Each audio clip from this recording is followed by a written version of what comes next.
Sa Good Vibes, isa ka sikat nga tourist destination sa Canlaon City sa Negros Oriental, may mga kabataan nga nagaserbe nga tourist guide.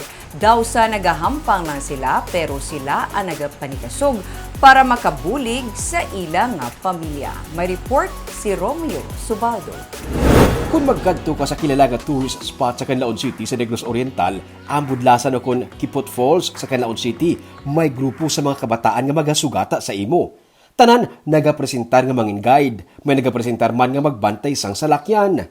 Kamu sa ubos. Kuyugan mo ko sa ubos. Makita ni tarang. Ano na hari di? Ano hari di ako? Gagara mga kutan ng to. Ano kayo sa camera? Ha? Tanda na kutan. Tama ako si stunt ba? Ano? Tayo Ang nag-guide sa amon, si Lloyd, nga 12 anyos, kag ang 8 ka tuig nga si Junel. Mga residente sila sang lugar. Para sa ila, daw nagahampang lang sila kung mag-upod sa mga turista. Pagtapak mo sa hanging bridge, sunlugon kapagid nila. Uy! Uy, hindi! Uy, hindi! Hindi lang. Samtang ara ka sa hanging bridge, ang likod mo, amo ang Budlasan Falls. Famous sa karon ang ini nga landmark, kag ang bridge tadlong mismo sa crater sang bulkan Canlaon. Sila magatudlo sa imo kung diin kapagid magakadto. Ano? Resort. Kasi budlay. Gani. Ang budlay, dili na lang. Uy, dili na to. Nagkalabitas pa gani ang si Magol ni Lloyd sang laktanay, pero ginapangitaan niya sang medyos para masuksok lang sa gihapon.